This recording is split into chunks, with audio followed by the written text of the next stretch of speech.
Na ką, einam toliau skaityti biržos spekulianto memuaros knygą. Jau trečiasis mūsų skaitimas. Pirmas buvo toks įvadinis, įvadas apskritai apie pačią knygą ir vieną skyrelį paskaitėm. Dabar einame į antrąjį skyrelį. Pamatęs, kad Cosmopolitan man taiko ne tik mirtiną sąlygų derinį 3 punktų užstatas už 1,5 punkto premiją, bet ir norėdamas manęs dabar 3 punktų užstatas už ir 1,5 punkto premiją.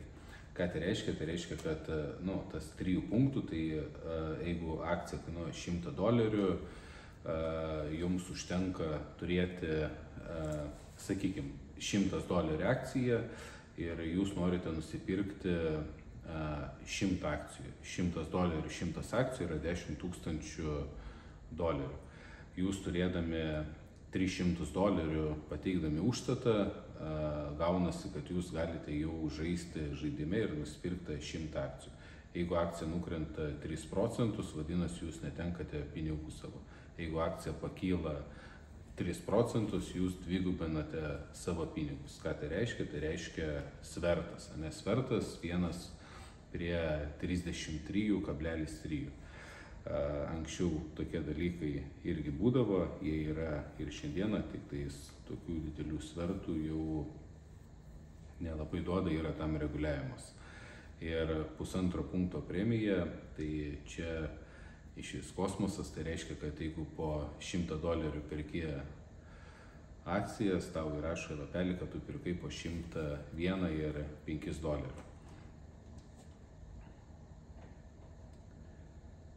Bet ir norėdama manęs atsikratytų, pasiryžęs jau visai nesąžiningam niekšybėm, nusprendžiau persikelti į New Yorką ir prekiauti per kurio nors New Yorko fondų biržos nario kontorą. Nenorėjau prisidirbti su jokiais Bostono filialais, kurie kainas gaudavo telegrafu. Norėjau pats būti įvykių sūkuryje. Man buvo 21, jau pabuvęs ir ten, jau iš visų kontorų išvarinėdavo, tai 21 metų būnant neblogai. Aš 21 metų, nebuvau toks jau mažas vaikas, bet dar tikrai su akcijom nežaisdavau. Galvoju, ką veikiau 21 metų, bet kol kas paliks tas istorijas.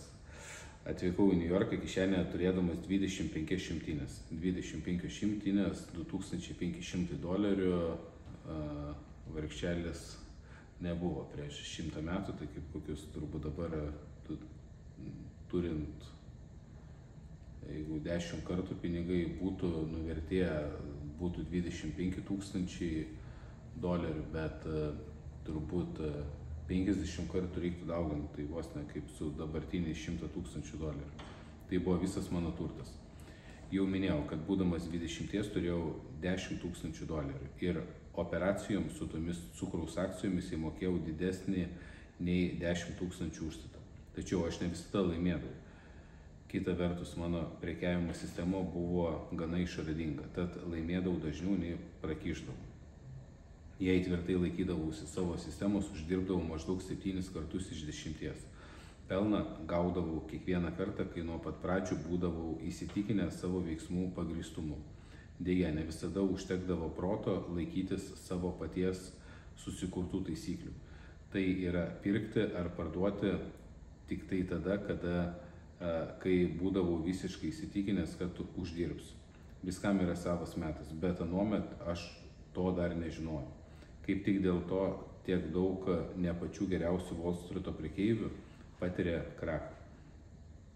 Yra visiškų kvailių grupė, jie nuolatos viską daro blogai. Jie mano, kad prekiauti reikia visada. Nėra pasaulio žmogaus, kuris kiekvieną dieną turėtų visą reikalingą informaciją, kad galėtų protingai pirkti ar parduoti akcijas. Čia labai svarbus sakinys. Jie mano, kad prekiauti reikia visada. Nėra pasaulio žmogaus, kuris kiekvieną dieną turėtų visą reikalingą informaciją, kad galėtų protingai pirkti ar parduoti akcijas. čia yra labai svarbus niuansas, ką mokinu ir aš, ką rodau aš, tai yra visų pirma, kiekvienas atėjęs į biržą, jis turi suvokti, suprasti, ko jis apskritai ieškos toje biržoje, ko jis ieškos toje biržoje ir kaip turi atrodyti situacijos, kurios yra teisingos situacijos. Jeigu ateini į biržą ir pradedi vieną kartą prekiauti pramušimus, antrą kartą prekiauti jau atšokimus, trečią kartą prekiauti trendą, ketvirtą kartą apsisukimus, jeigu gražiai krenta, bandyti atpirkti, jeigu gražiai kyla, bandyti pašortinti ir mėtaisi nuo vieno galo ant kito ir nebesupranti pats, ką daryti. Todėl pats svarbiausias yra momentas, toks bazinis pagrindas, kad apskritai, kai tu žinai, kaip turi atrodyti situacija, kai tu žinai, ką tai reiškia graži situacija, tai tu tuomet ir ieškai tų gražių situacijų. Ieškai gražių situacijų ir ieškai tai, ką supranti. Kaip reikia ieškoti tai, ką supranti, jeigu nesupranti, ko reikia ieškoti. Tai va čia ir yra mokymo pagrindas, kad apskritai kiekvienas turėtų suvokimą, supratimą, ko bus ieškoma toje biržoje. Patyriau tai savo kailiu. Uždirbdavau visuomet, kai atidžiai išstudijuodavau telegrafo juostelę ir remdavausi savo patirtimi. O kvailai spekuliuodamas pralaimėdavau. Ir tai būdavo ne tik tai man. Man prieš akis kabodavo gigantiška lenta su kotiruotas telegrafu. Be perstojo eidavo nauja informacija, visi aplinkui prekiavo ir kiekvieną sekundę jų kvitai virsdavo savo šiukšlėmis arba grinaisiais pinigais. Kai mes žiūrime juostą, matom perka, parduoda, kas ką nori, tas tą daro, bet yra tam tikrų kritinių taškų, kur prie, sakykime, kaina yra $48.80, atsidarius biržą kainavo $52, krenta ir matai prie $48.80 eina ant pramušimo akcija ir pradeda pardavimą eiti pardavimai su paslėptu buy limit orderiu supirkinėja, tu žinai, kad tai atrodo, kad tai yra gera situacija, kurie atidirba 7-8 kartus iš 10, viskas, tu eini su tuo stambių pirkėjų, bet tokias situacijas, kad jie suprast, kaip jis turi atrodyti einamuoju metu, tai tam yra reikalingi praktiniai užsiėmimai, šiuo atveju su manim. Suprantama, kad jaudulys ir azartas trukdydavo man elgtis protingai. Brokerių kontorose, kur jų užstatas siauresnis už plauką, niekas neperka akcijų ilgam. Pernelyg lengvai ir greitai ten galima išlėkti žaidimo. Daugelis Wall Streeto bankrotų priežastys yra noras imtis veiklos visai neatsižvelgiant į situaciją. Net profesionalai elgiasi kaip padienininkai. Tai yra padienininkas dienos eigos prekiautojas. Jie įstikinę, kad kiekvieną dieną privalo parnešti namo nors nedidelį uždarbį, o aš buvau dar beveik berniukas. Čia labai svarbus sakinys. Jie įsitikinę, kad kiekvieną dieną privalo parnešti namo nors nedidelį uždarbį. Rinka yra toks dalykas, kad absoliučiai kardinaliai skiriasi nuo įprasto kažkokio tai darbo, nuo bet kurio darbo, kur yra stabilumas. Jūs nueinate dirbti vasarą terasui lauke padavėjų ir jūs gaunate aiškiai jums nustatytus 5 eurus į valandą, tarkim. Ir labai būtų mažai norinčių eiti ir dirbti tokį darbą, jeigu nebūtų viltis, kad tu gausi arbatos. Ir kiek arbatos jau gausi, nei vienas nežino. Tai nėra jokio stabilumo, kad tu gausi šiandieną, šį vakarą pabuvęs iki 12 nakties 100 eurų arbatos, arba tu gausi 50 eurų arbatos, arba visi bus ten dosnus ir parsinešit namo 300 eurų arbatos. Tai nežinai to nestabilumo. Tai biržoj vieną dieną gali būti plus $100, kitą dieną gali būti plus $50, trečią dieną gali būti $2000, ketvirtą dieną gali būti minus $300 ir taip toliau. Viskas priklauso nuo turimų pinigų, nuo rizikos valdymo, bet kad kiekvieną dieną paimti ir stabiliai po tokią pat sumą daryti pliusą. Jeigu kažkam taip gaunasi ir kažkas taip daro, labai norėčiau pabendrauti su to žmogum, nes man asmeniškai nėra net per visą laiką nė vieno vienodo mėnesio buvę. Tai yra visi skirtingi laikotarpiai yra, esmė tik tais, kad galutiniam rezultate, jeigu jau dalyvauji tame žaidime, kad būtum priekyje su pliuso ženklu, o ne su minuso ženklu. Daugelis taip.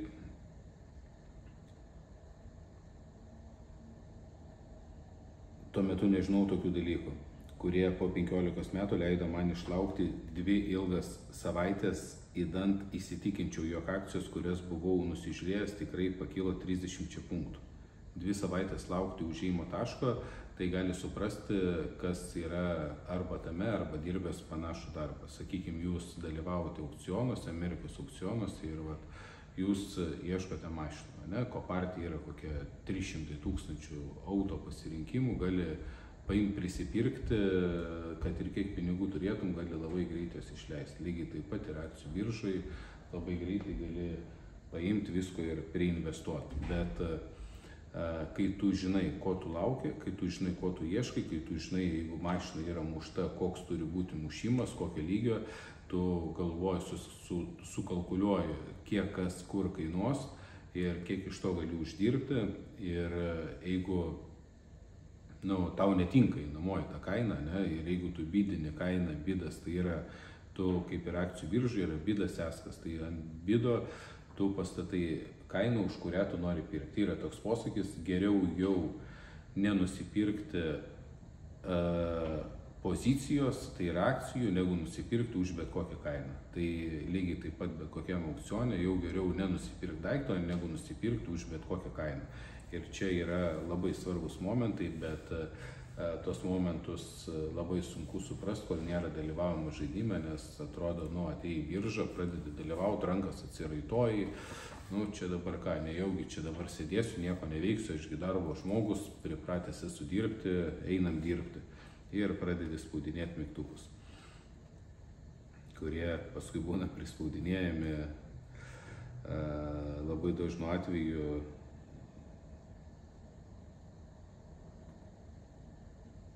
taip, kad geriau būtų jų apskritai buvo nespaudinėti. Buvau bankrutavęs ir tai bandžiau vėl atsistoti ant kojų, todėl negalėjau leisti savo elgtis neapgalvotai. Laukiau todėl, kad neturėjau teisės suklysti. Visą tai atsitiko 1915 metais, bet šią istoriją papasakosiu, kai ateis laikas. O dabar pakalbėkime apie tai, kaip po keliarių įtemptos kovos metų aš vis dėlto leidau brokerių kontoroms atimti didelę dalį viso mano uždarbio. O juk tuomet veikiau visiškai sąmoningai. Ir taip, man gyvenime yra buvę ne kartą. Biržos spekuliantui tenka kovoti su daugybė savo silpnybių. Jos tiesiog žudo.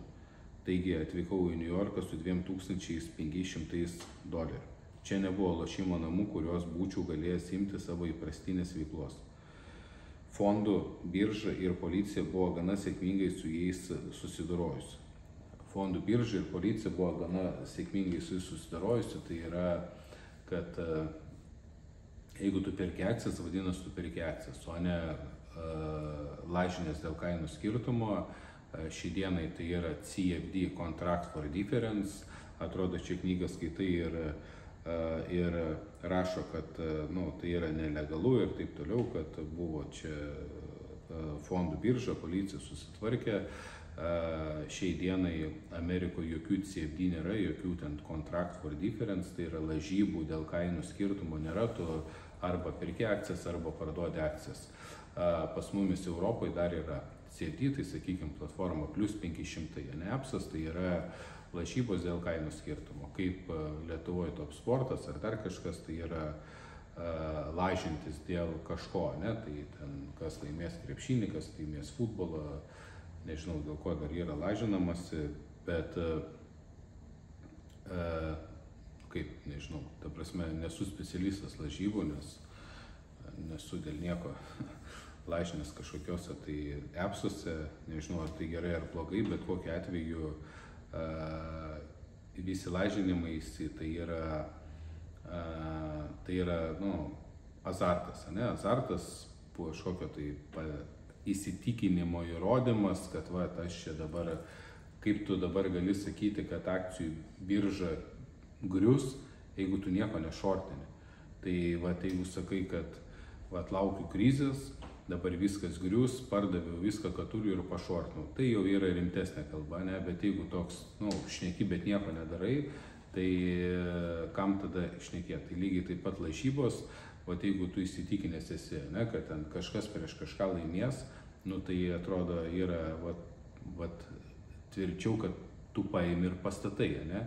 Ir kartais tas pastatymas, jisai rodo savo nuomonės tvirtumą ir tai nėra blogai, ne, jeigu tu atsakai už savo tuos žodžius. Bet jeigu lažinis tik šiaip, kad lažintis, čia kita tema, kol kas neišsiplečiam, bet esmė, kad pas mumis lažintis dėl akcijų kainų skirtumo galima yra CFD biržos, nei vieno prekiautojo, kuris bent jau 10 000 ir į viršų prekiautojo investuotojo, kuris bent jau 5 ženklę sumą yra ir viršų prekiautų kur nors CFD biržos, tai nei vieno nepažįstu, o jeigu kas nors yra atsiranda, tai turbūt nesenai pradėjo domėtis ir atsitiktinai dar pinigų turi, nes šį dieną yra pilna alternatyvų, kur galim prekiauti normaliai, perkant normales tikras akcijas ir taip toliau. Bet aš ieškau tokios vietos, kur mano veikla ribotų tik tai mano piniginė. Tuo metu ji buvo gana plona, bet aš tikėjausi, kad greitai ji gerokai papilnės. Svarbiausia buvo rasti tokį kontorą, kuri dirbtų sąžiningai ir kur nereikia baimintis, kad tau kas nors gali iškrėsti šunybę. Pirmiausia, nuvykau į vieną New Yorko fondų biržos brokerio kontorą, kuri turėjo filialą ir mano gimtajame mieste. Taigi aš jau pažinau kelis jos klerkus. Tačiau čia man nepatiko vienas iš šios kontoros vadovų, todėl galų gale pradėjau prekiauti kontoroje Fullerton. Fullertonų kontorą. Tikriausiai jiems kas nors papasakojo, kaip anksti aš pamėgau biržą, nes labai greitai jie man davė pravardę jaunasis verteiva. Aš visada atrodžiau jaunesnis, nei iš tikrųjų buvau. Tai 21 metų ir šiaip jaunas, atrodė dar jaunesnis, nesu matęs jauno nuotraukos, daugiausiai Livermūro nuotraukos jau yra solidensinio amžiaus, su skrybėlės akinukais. Iš dalies tai buvo trūkumas, tačiau jis padėjo man išmokti pakovoti už save. Pertraukė su skambučiu, kartais filmuojas galiu lėktuvo režimą įsijungti, bet ne visą laiką tai galima daryti. Ir jeigu kas nors pradeda skambinti, nutrūksta video. Tai skaitau toliau. Pas Fullertonų į kontorą, susirado tie prekiauti, tikriausiai jiems kas nors pasakojo, kaip anksti aš pamėgau biržą, nes labai greitai jie man davė pravardę jaunasis verteiva. Čia jau skaičiau, po mažiau nei 6 mėnesių vaikinai iš brokerių kontoros žiūrėdavo į mane, visada sakydavo, kad kvailiam sekasi. Jiems tai buvo vienintelis įmanomas paaiškinimas, kodėl aš uždirbu daug dažniau nei jie. Po mažiau nei 6 mėnesių aš bankrutavau. Prekiavau labai aktyviai ir visi vadino mane laimės kūdikiu. Galiu lažintis, kad kontora gerai pasipelnydavo iš mano komisinių. Taigi, iš pradžių man sekėsi tikrai puikiai, bet vieną kartą dėja laimė nuo manęs nusisuko. Nors stengiausi būti atsargus. Aš tiesiog buvau pasmerktas žlugti. Ir pasakysiu jums kodėl. Dėl visko kalti mano puikus laimėjimai provincijos lošimo namuose. Mano metodas veikia tik tai tokiuose kontorose, kur realiai akcijomis niekas neprekiavo, o tik žaisdavo iš kainų svyravimų. Aš laimėdavau tik tai todėl, kad mokėjau skaityti telegrafo juostelę. Kai pirkdavau, kaina būdavo man tiesiai prieš akis ant lentos su kotiruotėmis. Dar nenusipirkęs aš jau žinau, kiek turėsiu sumokėti už savo akcijas. Parduoti jas taip pat galėdavau akimirksniu. Galėjau sėkmingai taikyti savo strategiją, uždirbti iš mažų svyravimų, nes galėjau veikti žaibiškai. galėjau per 1 sekundę priimti sprendimą ir įvykdyti operaciją, pasilikti geras akcijas ir uždirbti daugiau ar jų žaibiškai atsikratyti ir apriboti nuostolį. Pavyzdžiui, jeigu būdavo įstikinęs, kad akcijų kursas pakils bent 1 punktu, ilgai nedvejodavau, įmokėdavau reikiamo dydžio užstatą ir po keleto akimirkų turėdavau 2 daugiau pinigų. Taip kiekvieną dieną nugriebdavau po punktą, ar net pusę jo, kad ir nuo 100 ar 200 akcijų per mėnesį galėdavau sukaupti neblogą sumelį.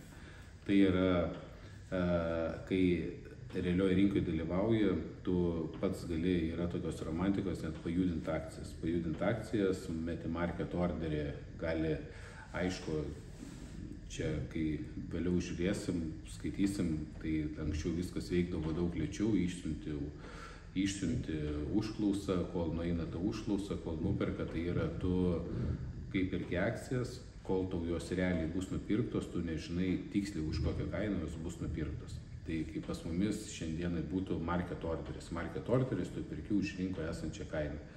Ir dabar šiais laikais labai kiti erzinasi arba nervuojasi, jeigu kaina yra $100 ir 50 centų, perka akcijas ir nuperka po $100 ir 70 centų ir čia dabar čia užlagino ar dar kažkas užlagino pusę sekundės, jau krinka nerviukai, tada turbūt sužinodavai kainą po 2-3 valandų, už kokią tau realiai ta kaina buvo įvykdytas pirkimas arba pardavimas. Tačiau toks požiūris, žinoma, turėjo ir vieną grinai praktinį trūkumą. Nė vienų lošimo namų šeimininkai nenori nuolatos netekti pinigų, net jeigu turi jų daug. Jie nekenčia klientų, kurie turinčių blogą įprotį pernelyg dažnai laimėti. Čia nieko naujo. Šiaip ar taip, mano metodas duodavo puikius rezultatus. Provincijos lošimo namuose, Fullertono kontoroje nesuveikė, kadangi čia aš akcijas pirkdavau ir parduodavau iš tikrųjų. Pavyzdžiui, telegrafo juostelė man praneštavo, kad cukraus akcijos kainuoja $105 ir aš būdavau įstikinęs, kad kaina nukris 3 punktais. Bet esmė ta, kad tokiu momentu, kai telegrafas spausdavo kainą 105, realiai kaina biržos salėje dažnai būdavo 104 ar 103. O kai mano užsakymas parduoti 1000 akcijų patekdavo į klerkų rankas, tų akcijų kaina jau galėdavo būti kritusi žemiau. Už tokią kainą pardaviau savo akcijas, sužinau, tai gavęs klerko ataskaitą. Kainų svyravimai lošimo namuose atnešdavo man $3000 pelną, čia nedavė net centų. Tai būdavo, aišku, blogiausiu atveju, tačiau tiesa tokia, kad Fullertono kontoroje telegrafas man perduodavo beviltiškai pasenusias žinias. O aš ir toliau žaidžiau pagal savo seną metodą ir niekaip negalėjau suprasti, kodėl vis susimaunu. Čia panašiai kaip per banką, jeigu perki, tai ir dabar iki šios dienos yra 15 minučių vėlavimas. Niekaip nesuvokiu, neįsivaizduoju, kodėl čia reikia daryti 15 minučių vėlavimus, bet maždaug tokiu principu prekiautum 15 minučių kainą vėluoja ir perki ant tokios vėluojančios kainos.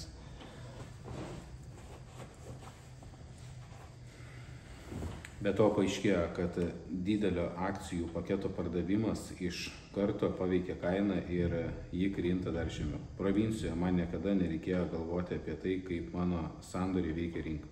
New York'e aš pralaimėjau, kadangi čia buvo žaidžiamas visiškai kitas žaidimas. Pralošdavau ne todėl, kad čia viskas vyko pagal įstatymus, o dėl paprasčiausio neišmanimo. Visi žinojo, kad gerai moku skaityti telegrafo juostelę, bet šis gebėjimas čia manęs negelbėjo. Galbūt būčiau pasiekęs daugiau, jeigu pats būčiau dirbęs biržos salėje. Galbūt toje prekiautojų minėje būčiau galėjęs laikyti savo sistemą, taikyti savo sistemą. Tačiau, kad ir kaip kas būtų buvę, mano prekybos apimtis pasiekus tokius dydžius, kokie buvo dabar, senasis metodas vis tiek galiausiai būtų mane sužlugdęs. Kadangi aš nemokėjau vertinti savo operacijų įtakos biržos kainoms. Trumpai tariant, aš nesupratau biržos taisyklių, nežinojau, kas tai yra tikrasis spekuliavimas. Mokėjau tik tai vieną to žaidimo dalį. Tiesa, gana svarbia, vis dėl to buvo maža. O jeigu prasilošiau aš, tai kokią galimybę laimėti turi visiškai žalias naujokas. Man nereikėjo, čia kaip yra tas pasakymas, ateisiu, pabandysiu, gal pais, gal nepais.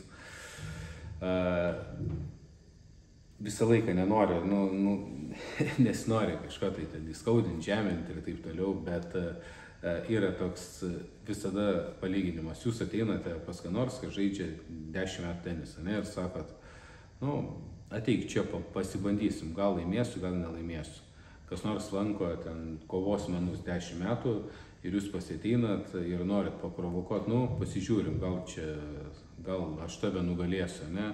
Ir bet kurią sritį ateini, pasižiūrim, gal nugalėsiu. Tai galim pasižiūrėti taip toliau, bet reikia suprasti, kad tai yra užprogramuotas pralaimėjimas. Nelabai yra aišku, ko reikia norėti ir ką čia reikia bandinėtis. Pirma užduotis yra apskritai suprasti žaidimo taisyklės. Kai yra suprantama žaidimo taisyklės, kai yra suprantama, ko apskritai reikia mokintis, ko reikia ieškoti, kas tas yra gražios situacijos, kas negražios, tuomet jau eina praktika. Praktika neturi būti belikokia, praktika turi būti teisinga. Tuomet per teisingą praktiką tu vis po truputį kankini ir grūdini to pačiu savo psichologiją, grūdini, kas psichologija, tai yra kantrybė, susitvardymas, rizikos valdymas. Per Messengerį skambina. Man nereikėjo daug laiko, kad suprasčiau, jog mano metodas neveikia. Tačiau aš niekaip negalėjau užčiuopti, kas konkrečiai yra blogai. Kartais, beje, sistema suveikdavo puikiai, bet paskui netikėtai pasipildavo nesėkmės. Čia, pavyzdžiui, tokie yra, man nereikėjo suprasti daug laiko, tačiau aš niekaip negalėjau užčiuopti, kas konkrečiai yra blogai. Kartais, beje, sistema suveikdavo puikiai, bet kartais netikėtai pasipildavo nesėkmės. Labai gerai, kad knygoje tokių nekonkrečių sakinių yra labai mažai ir jų yra gyvenime labai daug. Kažkom šneki, čia kartais yra gerai, kartais veikia puikiai, kartais pasipila nesėkmės. Kas tas yra puikiai, kaip atrodo puikios situacijos, kaip atrodo nesėkmės, tai turi būti vardinama normaliai konkrečiais pavyzdžiais. Tai yra man nesiseka, kas tau nesiseka? Nesiseka rizikos valdyti, nesiseka situacijų atrasti, nesiseka iš pozicijų išeiti, nesiseka dasipirkti pliusinės pozicijos arba nesiseka, nes dasipirkiminiai minusinės pozicijos, kai pradedi įvardinti tos dalykus, kas sekas, kas nesiseka, tai iš to tada gali daryti išvadas. Bet jeigu yra tokie tiesiai per aplinkui pasakojimai, kartais sekas, kartais nesiseka, tai iš to vargiai kas bus ir išmokstama. Neužmirškite štai ko. Tuo metu man buvo tik tai 22. Wow. Aš stengiausi suprasti, kur klystu. Tačiau juk tokio amžiaus žmonės apskritai dar nedaug ką išmano. Nors kontoros klerkai ir senis Fullertonas su manimi elgėsi labai maloniai, po 6 mėnesių aktyvios prekybos aš ne tik buvau praradęs visus savo atsivežtus ir čia uždirbtus pinigus, bet ir įsiskolinęs kontorai keliais $100. Žodžiu, aš iš esmės dar pienburnis pirmą kartą išvykęs iš gimtų namų likau be skatiko. Buvau visiškai tikras, kad problema ne manyje. Mane sužlugdė netikęs mano prekiavimo metodas. Dar atkreiptinas dėmesys, kad nuvažiavau į Angliją,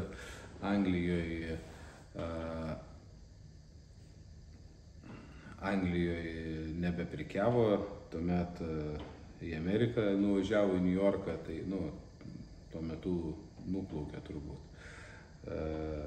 21 metų neblogai jau tada pakeliaudavo. Niekada nekovau su kainomis. Galima įsižeisti ant rinkos, bet tai net neš jokios naudos. Čia geras sakinys. Galima įsižeisti ant rinkos, bet tai net neš jokios naudos. Aš taip nekantrau tęsti veiklą, kad nuėjau pas Fullertoną ir paklausiau: klausykite, ar negalėtumėte paskolinti man $500? O kam tau reikia pastumėjais? Man reikia pinigų. Kam? Pakartojais. Kad galėčiau sumokėti užstatą, savaime suprantama. Atsakiau aš. $500, pasakė jis ir susimastė. Žinai, tau juk reikės įmokėti 10% užstatą, o tai yra $1000 už 100 akcijų. geriau aš tau suteiksiu kreditą.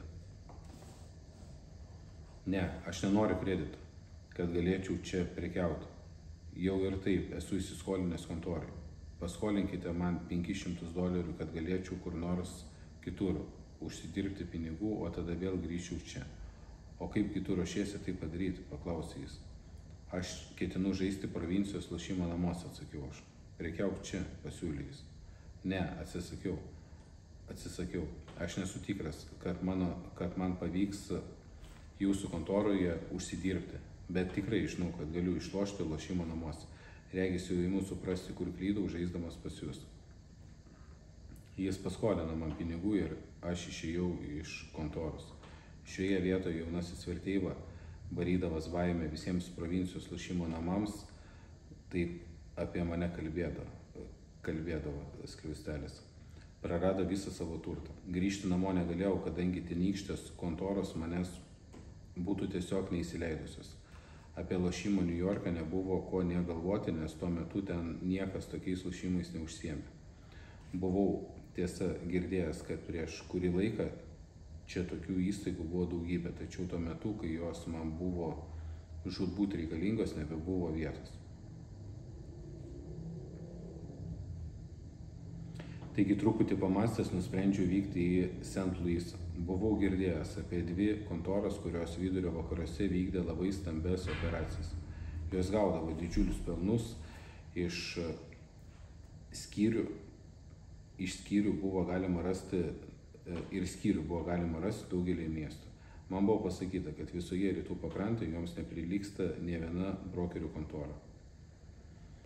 Jos veikia atvirai ir net žinodami žmonės nesigėdindavo turėti su jumis reikalų. Vienas pažįstamas man netgi sakė, kad vienos tokios įstaigos savininkas buvo prekybos palatos viceprezidentas. Prekybos palatos viceprezidentas, šiandien nelabai žinau, ką reiškia prekybos palatos.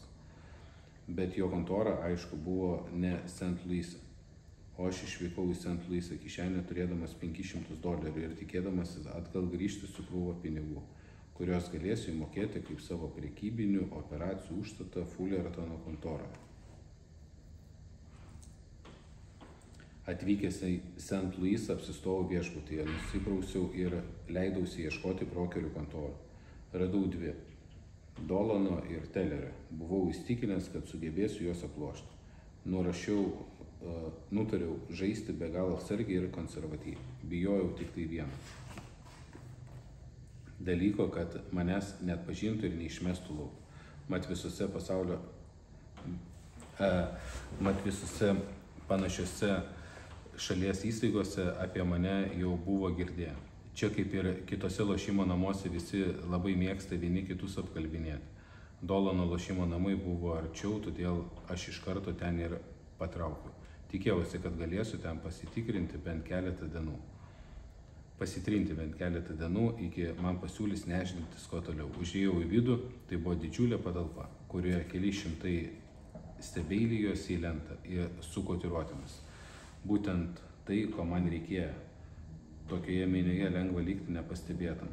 Labai atidžiai išstudijavau lentą ir išsirinkau akcijas. Apsidairęs pamačiau langelį. Ten klerkas rinko pinigus ir išrašinėjo kvitus. Priėjęs prie langelio paklausiau, ar čia galima prekiauti medvilne ar kviečiais. Taip, sūneli, atsakė jis. O aš galėčiau nusipirkti ir akcijų. Gali, jei turi pinigų. Pinigų tai turiu pakankamai, viskas gerai, pasigyriau kaip ir niukštis. Sakai, turi pinigėlių, pasitikslino jis ir šyptelė. Kiek akcijų galiu nupirkti už $100? Žaismingai paklausiu. 100, jei tik tą 100 turi. Aš turiu 100, taip. Ir 200 atsiras, ir 200 atsiras. Ėmiau karščiuotis. O, Dieve, nusišaipė jis. Vadinasi taip, duokite man 200 akcijų, pareiškiau aš trūkčiojimu balsu. 200, o kokių? Surimtėjo jis. Jau buvo galima imtis reikalą. Lyg bandydamas ką nors nuspėti, darsi išvilgti į lentą su kotiruotomis ir pasakiau. 200 Omahe akcijų. Puiku, tarys. Jis paėmė iš manęs pinigus, perskaičiau juos ir išrašė kvitą. Koks tavo vardas, paklausė. Horacijus Kentas, atsakiau. Jis įteikė man kvitą, o aš radęs laisvą vietą tarp kitų, kartais šiek tiek juokinga, nes kai skaitau jau, esu ne kartą skaitęs, jau žinau kai kurias pabaigas, prisimenu, bet vis tiek smagu dar kartą paskaityti. Jis įteikė man kvitą, o aš radęs laisvą vietą tarp kitų klientų, ėmiau laukti, kada galėsiu nugriebti grietinėlę. Veikiau greitai ir tą dieną prekiavau kelis kartus, lygiai taip pat ir kitą dieną. Per 2 dienas pavyko uždirbti $2800 ir aš labai tikėjausi, kad man niekas nesutrukdys visą savaitę. Perspektyvos buvo geros, o paskui galėčiau eiti į kitus lošimo namus ir jeigu ten mane lydėtų tokia pati sėkmė, į New Yorką grįžčiau su storu pinigų plašteliu, kuris man leistų vėl užsiimti tikrą prekybą. Tačiau 3 dienos rytą, kai aš nutaisęs nekaltą veido išraišką priėjau prie langelio, ketindamas nusipirkti 500 BRT akcijų, klerkas mane sustabdė. Ei, misteri Kentai, su jumis noriu pakalbėti šeimininkas. Tarė jis. Supratau, kad žaidimas baigtas, tačiau vis dėlto paklausiu. O kogi jam iš manęs reikia? Nežinau, kur jis? Savo kabinete. Eikit štai ten. Ir jis parodė į vienas duris. Aš įėjau. Dolanas sėdėjo už stalo. Pasisukęs savo krėslį, jis pasakė, sėskitės Livingstonai, ir parodė į kėdę. Išgaravo paskutinė viltis, neturėjau nemenkiausio supratimo, kaip jis sužinojo, kas aš toks. Gal pasiteiravo viešbutį. Kodėl norėjote su manim susitikti, paklausiau. Paklausyk, mažylį, suprask, prieš tave aš nieko neturiu. Nieko, supranti? Ne, nesuprantu, atsakiau. Jis pakilo iš savo krėslo, tai buvo tikrai stambus vyras. Tiesiog dink iš čia. Livingstonai, supratai? Pasakė, jis prie durų atidarė, jas parodė ranką į minią klientų ir paklausė, matai juos? Ką? To žmonės, pažiūrėk į juos, mažylį. Jų čia 300 žioplių. Jie maitina mane ir mano šeimą. Matai? 300 puskvailių. O tada pasirodė tu ir per 2 dienas parazitė nulupai daugiau nei aš uždirbu iš šitų 300 per 2 savaitės. Taip negerai, mažylį. Man tai netinka. Asmeniškai prieš tave aš nesu nusteikęs. Kiek jau spėjai pasičiupti, viskas tavo. Bet daugiau čia nieko negausi. Daugiau čia tau. Nėra ką veikti, nėra kas veikti. O kodėl aš? Tai viskas. Mačiau, kai tu čia užvakarėjai ir man iš karto nepatiko. Kaip tu atrodai? Aš tiesiog vidumi pajutau. Iš karto suodžiau, kad iš tavęs gero nelauk. Pasikviečiau tą kalakutą. Jis parodė pirštų ir į prasikaltusį klerką. Ir paklausiau, ką tu čia veiki. Kai jis papasakojo, aš jam tariau, man tas mažylis nepatinka, neaiškus tipas, o tas mulkis man pareiškė, jo vardas Horacijus Kentas, jaunas vėpla, vaizduojantis suaugusi, viskas bus gerai, prisiekiu. Na, aš ir nesikišau. Šitą kvailystę man kainavo 28 šimtinės. Aš ant tavęs, mažylį, neširstu, bet nuo šiol tau kas uždaryta. Klausykite, pradėjau aš. Tai tu, Livingstonai, manęs klausyk. Pertraukė jis. Aš viską apie tave žinau. Iš šitų žioplių aš uždirbu, bet tu ne vietinis. Aš mėgstu žaisti sąžiningai, todėl leidau tau truputį paišdykauti. Bet aš nekvailas ir dabar jau žinau, kas tu per vienas. Todėl drožk iš čia, sūneli, geroju. Taigi aš su savo $2800 buvau išmestas iš Dolano lošimo namų. Telerio įstaigėlė buvo tame pačiame kvartale. Žinau, kad Teleris yra labai turtingas žmogus, turintis daug milijardinių. Nusprendžiau eiti pas jį. Niekaip negalėjau apsispręsti, kas geriau. Pradėti po truputį ir iš lėto, priartėti prie 1000 akcijų ar iš karto griebti kiek apžiosiu, nes kitą dieną man jau gali parodyti duris. Kai tik jie ima prarasti pinigus, Tai gudrėja tiesiog akyse, o aš labai norėjau nusipirkti 1000 BRT akcijų.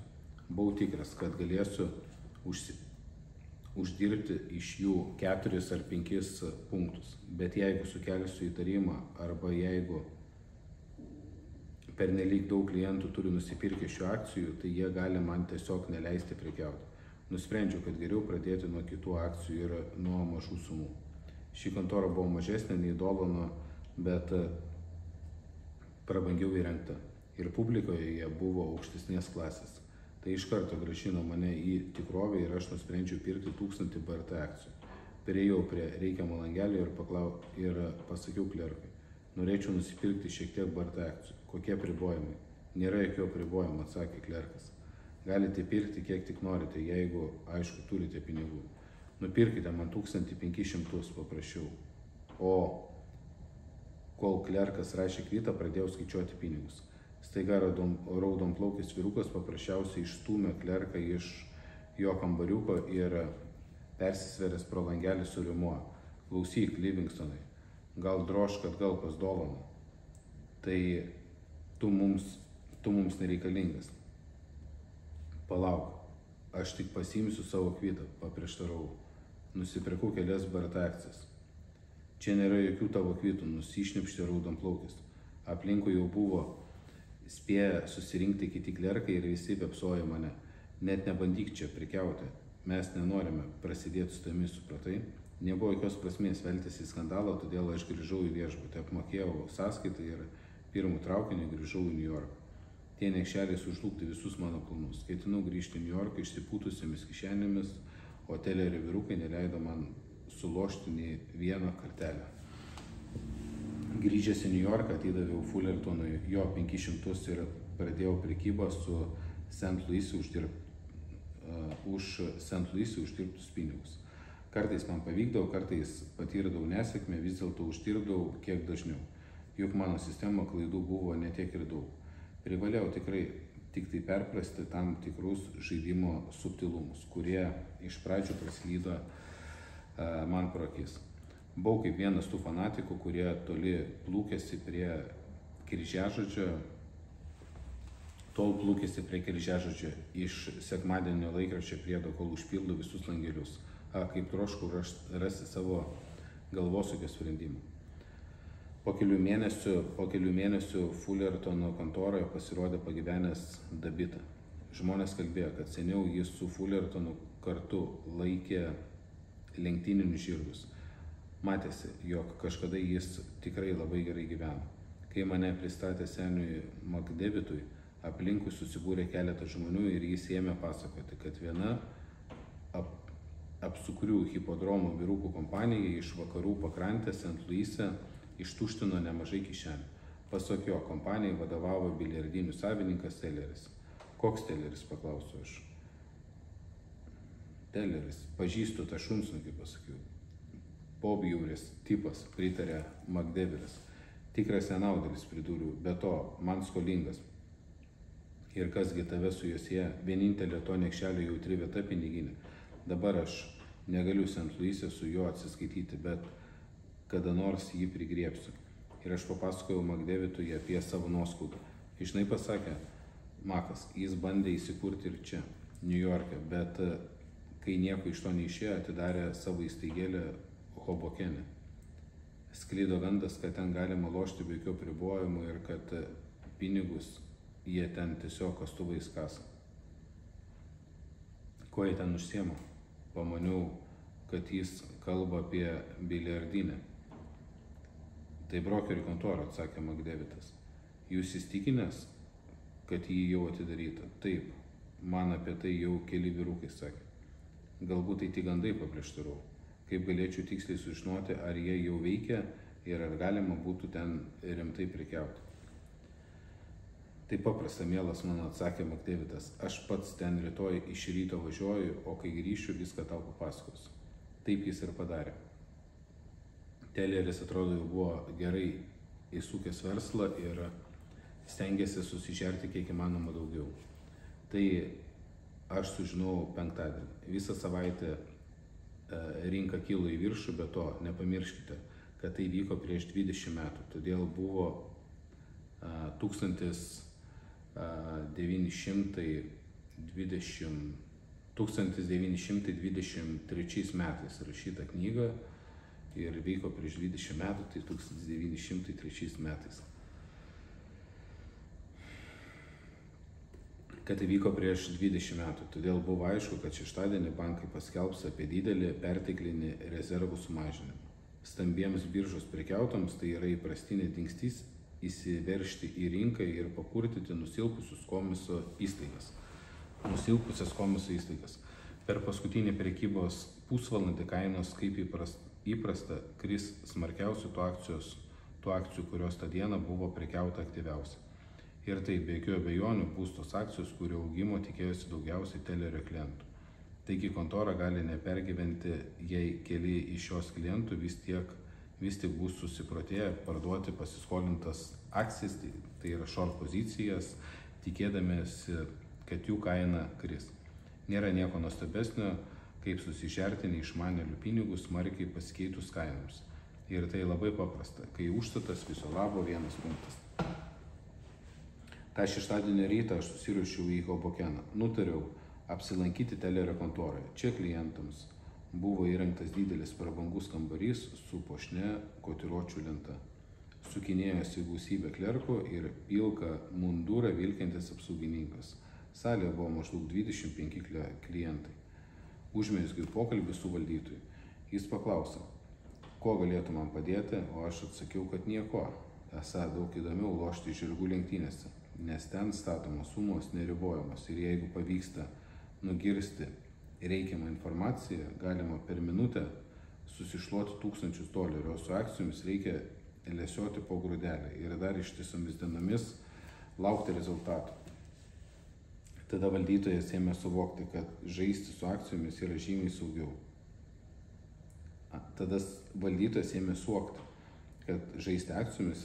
žymiai saugiau. Kiek daug sugeba uždirbti kai kurie jų nuolatiniai lankytojai ir kad užsiėmus šio reikalu rimtai galima visai padoriai užsidirbti. Jis kalbėjo kaip tikras brokeris, pats perkantis ir parduodamas akcijas biržoje. Vyrukas tikriausiai nusprendė truputį palengvinti mano piniginę, todėl pasakė, kad turėčiau paskubėti, kadangi šeštadienio prekyba baigėsi 12 val. Paskui esą visą likusią dieną turėsiu laisvą ir galėsiu užsiimti, ko tik norėsiu. O jeigu pasirinksiu tinkamas akcijas,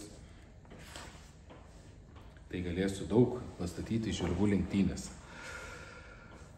Klausiausi jo nutaisęs nepatiklę miną, o jis tęsė savo pasaką. Aš visą laiką žvilgčiau į laikrodį. Po 11:15 pasakiau, gerai, ir pradėjau diktuoti, kokias akcijas aš noriu parduoti pasiskolinęs.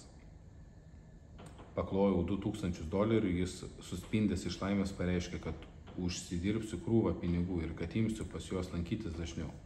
Viskas vyko taip, kaip aš ir buvau numatęs. Biržos brokeriai ėmėsi tų akcijų, kurių turėtojai jų apskaičiavimų sumažėjus kainai puls masiškai jas pardavinėti.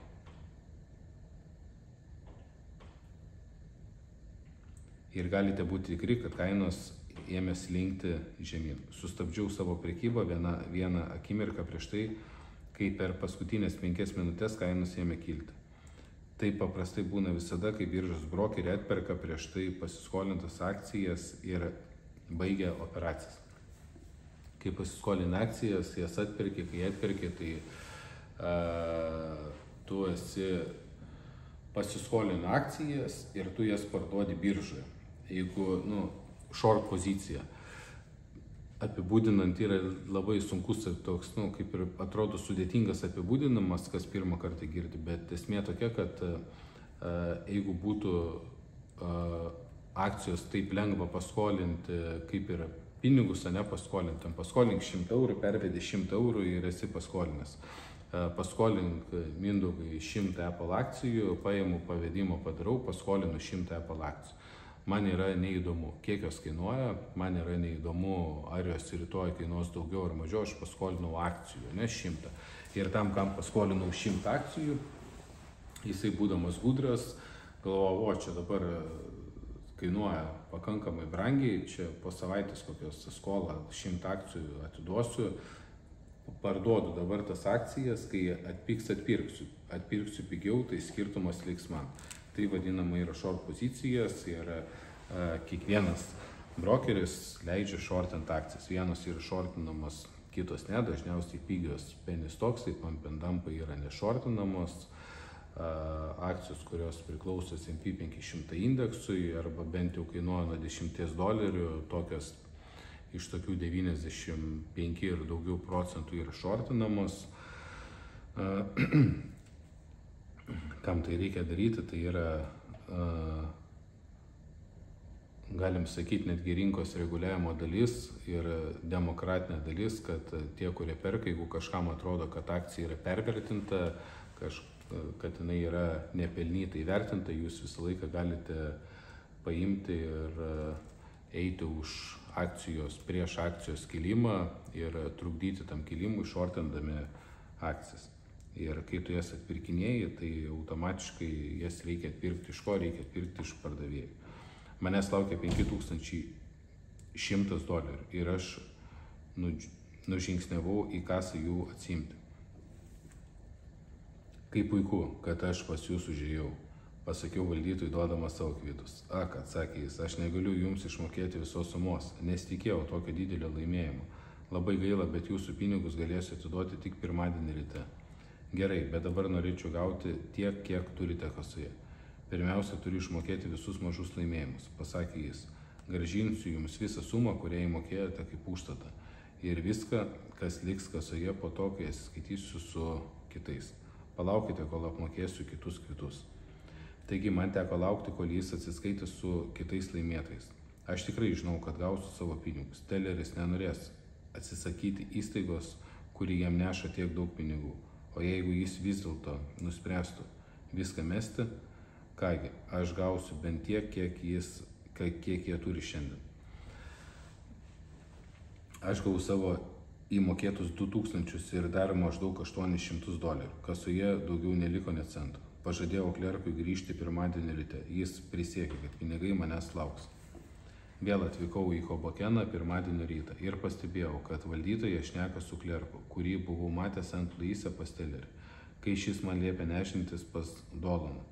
Iš karto supratau, kad valdytojas išsiuntė telegramą į pagrindinę kontorą, o šie atsiuntė vieną iš saviškių, kad išsiaiškintų, kas čia vyko. Sukčiai niekada nieko nepasitikė.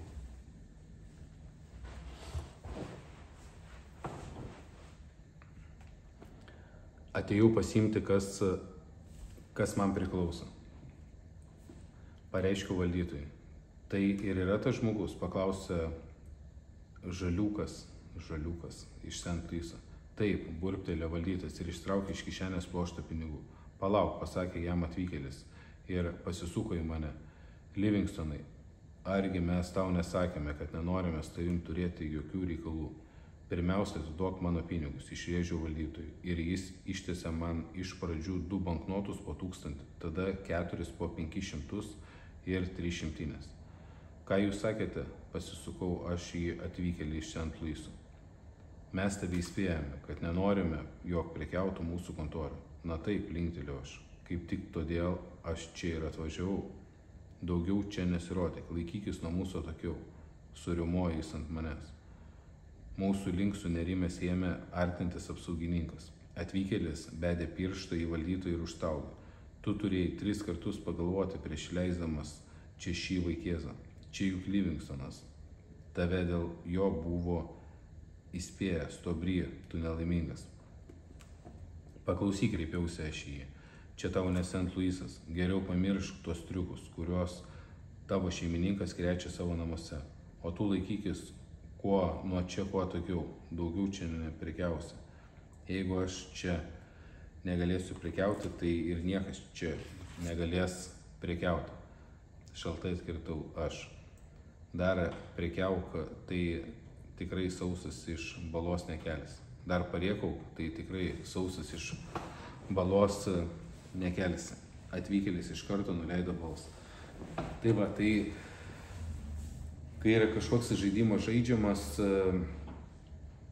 svarbiausia yra suprasti esmę, o esmė yra tokia, kad jeigu yra žaidžiama realioj biržai, realioje biržoje brokeris bus suinteresuotas tik tais jūsų sėkme, tai yra, kad jūs kuo ilgiau išliktumėt žaidime, kad kuo ilgiau prekiautumėt, neprarastumėt pinigų, nes brokerio uždarbis yra komisinis mokestis. Jeigu lažinės dėl kainų skirtumo, kaip plus 500, kitos platformos, kurios yra CFD, tai CFD Contract for Difference, tai yra lažybos dėl kainų skirtumo, jūsų uždarbis, tai yra tų lažybų organizatoriaus praradimas, tai yra nuostolis, jeigu jūs praranda, tai yra uždarbis. Todėl ir yra prekyba be komisinio ir taip toliau, nėra tokių dalykų prekybos be komisinio. Plus 500 pasižiūri, pajamos 800 milijonų, grinasis pelnas 550, maržos apie 60% grynosios pelno. Tai nėra labdaros organizacijos, tai nėra, kad čia nemokamai, čia dabar be komisinių, viskas yra taip toliau, nėra tokio dalyko. Tai jeigu be komisinių prekyba, vadinasi, einama ant to, kad statistika yra ne jūsų pusėje ir koks skirtumas, kam tai dar komisiniai, jeigu jūsų įnešti pinigai, kurie yra prarandami, atiteks ne kažkokiam tai kitam biržą esančių dalyviui, o jie nusės pas tų kainų skirtumų organizatorių. Atvykėlis iš karto nuleido balsą. Na, pamastyk pats, bičiuli. Jis tiesiog šnapavo ir iš susijaudinimo. Padaryk mums paslaugą, pabandyk mus suprasti. Juk mes tokių pralaimėjimų nepakelisim. Šeimininkas sprogs iš pykčio, kai sužinos, kad čia buvai tu. Turėk sąžinės, Livingstonai. Būtinai pas juos lankysiuos, pažadėjau aš. Na, būk tu žmogus. Dėl Dievo meilės nelįsk pas mus. Suteik mums galimybę, kaip reikiant įsivažiuoti. Mes juk čia naujokai.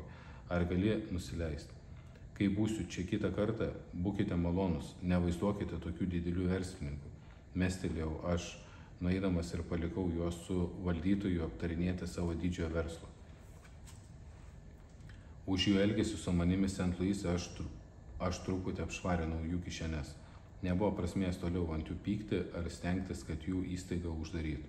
Grįžau į Fullertono kontorą ir papasakojau McDavidui, kaip pavyko mano kelionė. Tada, aišku, tais laikais pasižiūrė, ten visokie Birminghamo gaujos serialas, kur yra, tai ten žirgų lenktynės ir taip toliau, tai atrodo ten čia toks ateina, tai turėtų jau nusivesti į kokį kambariuką, dar rimčiau pakalbėti, bet arba taip knygai rašo, arba vadinasi jau buvo šiokie tokie moraliniai kodeksai. Tada pasiūliau jam tapti nuolatiniu Telerio kontoros klientu ir prekiauti po truputį, po 20 ar 30 akcijų. O kai pamatysiu, kad galima susisemti gražaus pinigėlio, paskambinsiu jam ir jis galės gerokai patuštinti jų sąskaitą. Daviau McDavidui, žodžiu, savo draugui, susitarė, davė savo tam pažįstamui draugui pinigų, kad už jį prekiautų ir kokias akcijas pirktų. Daviau McDavidui 1000 akcijų, jis pradėjo važinėti į Hobogeną ir elgtis taip, kaip mes buvome sutarę. Jis važinėjo tenai kaip į darbą. Kartą pastebėjęs, kad artėjęs smarkus kurso kritimas, pranešiau apie tai Makui, o jis pardavė tiek akcijų, kiek tik jam leido. Ta diena aš uždirbau grinas 28 šimtinės, išskaičiavus Mako dalį ir visas kitas išlaidas. Spėju, kad Makas buvo įnešęs ir nemažai savo pinigų. Praėjus mažiau kaip mėnesiui po šio įvykio, Teleris uždarė savo kontorą Hobokene. Juos prikirpo policija, bet šiaip ar taip jau buvo tuščias reikalas. Rinką užvaldė buliai. Akcijų kursai be jokios svyravimo kilo aukštyn ir netgi 1 punkto užstatas garantavo visiškai saugią prekybą. Čia yra apie trendinę prekybą ir dar kitaip rinka statistiškai visą laiką juda 80 nėra tikslus skaičius, bet plus minus 80% visą laiką juda flete. Tai yra, kad jinai juda pirmyn atgal, rinkos nėra tik tais, kad vien tik tais ilgą laiką kyla arba vien tik tais ilgą laiką krenta. Yra daug korekcijų, yra daug fletinių situacijų, kai tiesiog fletinasi rinka ir tokiuose fletuose market makeriai ir šiandieną market makeriai, kai akcijos yra kotiruojamos pirmyn atgal, tai yra išstatomi orderiai, bidas eskas, Tai einam ant statistikos, akcijų kotiravimas ir vyksta ir pinigai didžiausiai uždirbam būtent fletiniai rinkoje, o ne trendiniai rinkoje. Ir CFD rinkoje, jeigu viskas tik tai skyla, o pinigai, akcijos yra netikros perkamos, tai tie lažybų organizatoriai tada gali sulaukti liūdnų dienų, nes jeigu klientai uždirba, jie tada pradės pradirbinėti. Savaime suprantama, visi klientai tikėjosi kainų augimo, vis didino statomas pinigų sumas ir išlošdavo. Sunku suskaičiuoti, kiek tokių pusiau legalių brokerinių kontorų bankrutavo tuo metu visoje šalyje. Jų žaidimas pasikeitė. Senuoju stiliumi dirbančios pusiau legalios brokerių kontoros suteikdavo prekeiviams nemažai tam tikrų privilegijų, kurių tie negaudavo legaliuose kontorose.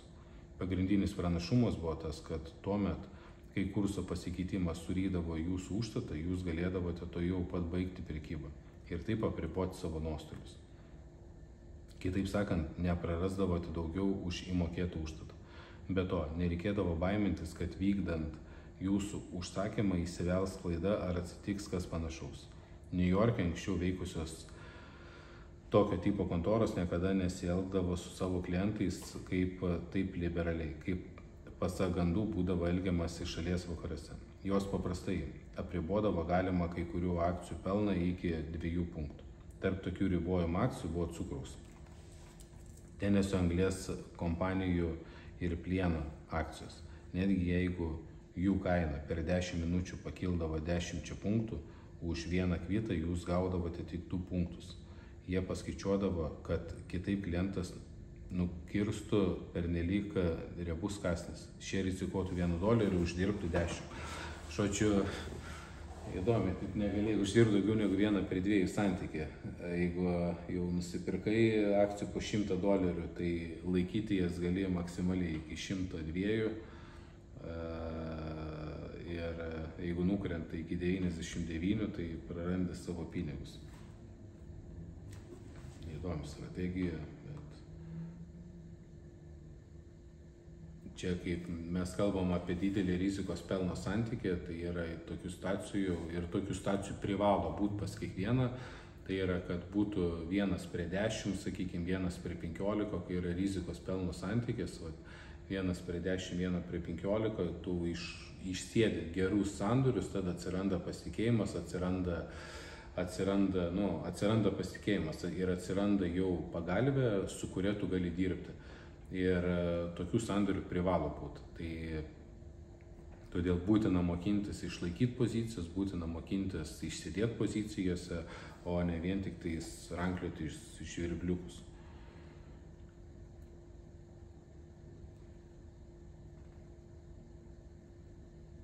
O kartais pasitaikydavo, kad visos tokios kontoros, net ir pačios didžiausios, apskritai atsisakydavo priimti statymus už tam tikras akcijas. 1990 metais, likus vienai dienai iki prezidento rinkimų, kai jau iš anksto buvo aišku, kad nugalės McKinley's, nė viena šalies kontora neleido klientams pirkti akcijų. Totalizatoriuje buvo priimami statymai už McKinley 3/1. Pirmadienį nusipirkus akcijų galima buvo be jokios rizikos užsidirbti nuo 3 iki 6 punktų arba dar daugiau. Galima buvo statyti už jo konkurentą Brianą, pirkti akcijas ir gauti garantuotą pelną. Ta diena pusiau legalios brokerių kontoros pinigų nepriiminėjo. Jeigu lošimo namų šeimininkai nebūtų uždraudę man prekiauti pas juos, aš niekada nebūčiau pats metęs šio užsiėmimo. Bet tuomet aš niekada nebūčiau supratęs, kad spekuliavimas akcijomis tai daug daugiau nei paprastas pasipelnimas iš staigių kurso svyravimų. Ačiū uždėmesi, perskaitėm 2 skyrius, iki pasimatymo, kai skaitysiu 3 skyrių.